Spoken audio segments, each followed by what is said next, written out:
Join us at the Pahrump Nugget Hotel and Casino with the #1 gaming experience and entertainment. The Pahrump Nugget has the #1 dining experience at Stockman Steakhouse, Golden Harvest Cafe, and the Gold Miners Buffet. Come get your game on at the Pahrump Nugget Hotel and Casino.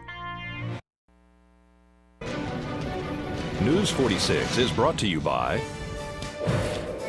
Comfort Hospice Care, where we give our patients and their loved ones peace of mind, knowing we provide the highest quality of care 24 hours a day, 7 days a week. For more information, call 775-751-0349. News is also brought to you by the St. Therese Mission, a future venue for cultural and environmental events near Pahrump. Get involved. Visit us at sttheresemission.com or call 702-507-4172.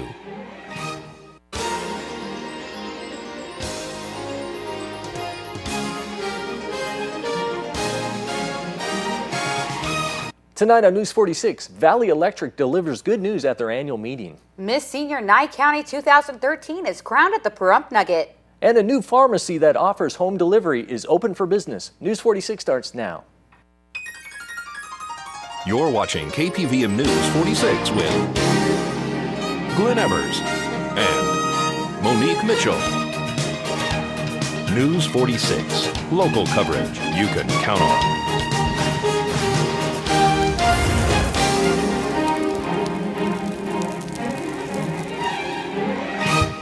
Good evening. It's Monday, April 22nd, 2013. I'm Glenn Evers. And I'm Monique Mitchell for News 46.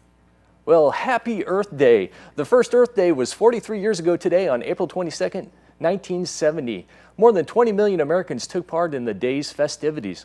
Earth Day came at a time when pollution was rampant and regulation was not commonplace.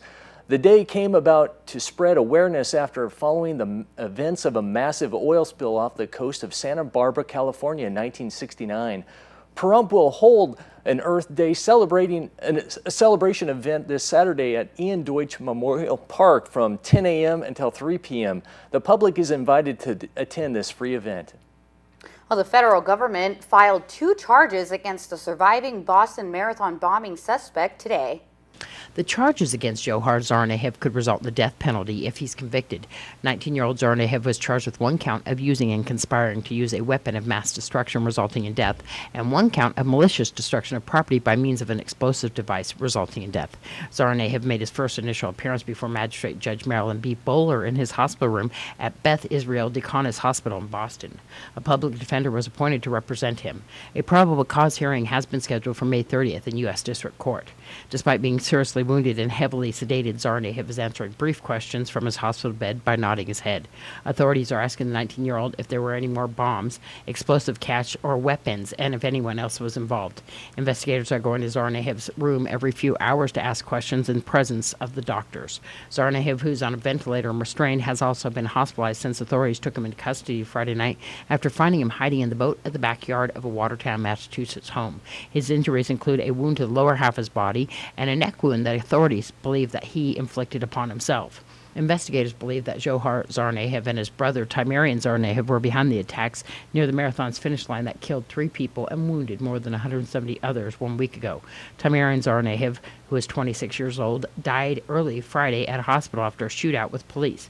Investigators are also speaking to Timerian Tsarnaev's wife, Catherine Russell, to see what she might know about the incidents leading up to the bombings. Timerian and his wife, Catherine Russell, also have a 2-year-old daughter together. This is Deanna O'Donnell for News 46. A week after the marathon bombings, 50 people remain hospitalized, including 2 in critical condition. At least a dozen survivors have endured amputations.